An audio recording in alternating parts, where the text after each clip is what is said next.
سیدہ خدیجہ رضی اللہ تعالیٰ عنہ 40 سال کی خاتون تھی، حضور صلی اللہ علیہ وسلم 25 سال کے تھے۔ سیدہ خدیجہ کی عمر بڑی تھی، سرکار کی عمر چھوٹی تھی، لیکن عرب میں بڑی عمر سے شادی یا چھوٹی عمر سے شادی کرنا کوئی بری اور معیوب بات نہیں سمجھی جاتی تھی، اور یہی تعلیم بھی اسلام کی آج بھی ہے۔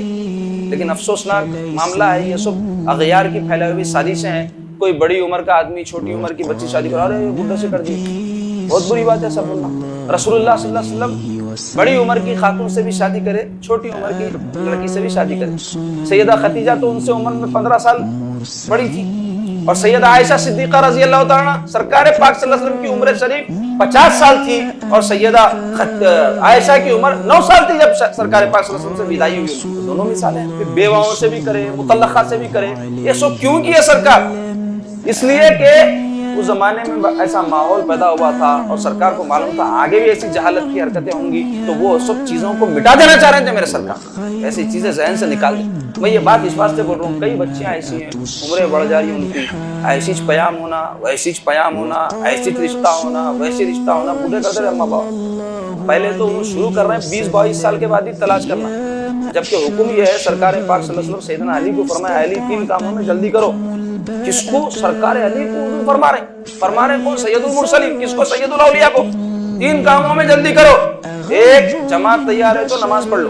دوسرے، یہ بچی جوان ہوتے ہی شادی کی فکر کرو، یا پھر اس کا کوئی رشتہ ٹوٹ گیا یا طلاق ہو گیا تو فوری اس کی شادی کرو۔ تو ایسا سرکار تاکید فرمائے، اور امت بھول گئی سب یہ، اس میں اپنا فلسفہ جاڑ ہے۔ تعلیم چل رہی ہے بچی کی، ابھی گریجویٹ ہو گو، ارے بھائی تعلیم سے شادی کا کیا تعلق؟ تعلیم ہونے مل کے کھانا نہیں کھا رہے کیا؟ تعلیم نہیں ہونے مل کے دعوت میں نہیں جا رہے کیا؟ تعلیم ہونے مل کے دوسرے کام نہیں کر رہے؟ شادی کچھ تعلیم کا ہی، شادی سے تعلیم کا کوئی تعلق نہیں۔ تعلیم انسان کے لیے مرے تک حاصل کرتے رہنا ہے۔ آپ یہ ڈگریاں بنا لیے دنیا کے، شریعت کو ڈگری نے بنائی۔ شریعت بولی مہد سے لحد تک علم سیکھتے رہو، پیدا ہونے کے بعد مرنے تک علم سیکھتے رہو۔ علم سیکھنے کی کوئی عمر نہیں، سکھاؤ اپنے بچوں کو، آپ کو روکا آپ کو، مگر وہ اڑچن اس کو کیوں بنا رہے؟ جو عمر میں اس کا کام ہونا ہے نہیں ہوا تو اس واسطے مسائل بہت زیادہ ہو جا رہے ہیں۔ آپ کو اندازہ نہیں ہے اس بات کا، آپ یقین جانے، میں خدا کی قسم کھا کے آپ کو کہہ رہا ہوں، آج اس وقت مسلمان معاشرہ تباہی اور بربادی کی طرف، بے حیائی کی طرف، بلکہ زناکاری کی طرف اور یہ ارتداد کی طرف جانے کی ایک بہت بڑی وجہ یہ ہے بچیوں کی اور بچوں کی شادیوں میں وہ تاخیر کر رہے ہیں ہمارے باپ۔ کوشش تو کرو، معاشرے میں خرابی آگے مانتا ہوں، کئی ماں باپ جلدی کرنا چاہ رہے لیکن ہونے پا رہے رشتے، ایک الگ مسئلہ ہے۔ لیکن آپ ہوش میں اگر آ رہے بچی کی عمر اچھی خاصی بڑھ گئے، بات دیکھے تو عمریں بڑھ جا رہی بچیوں کی۔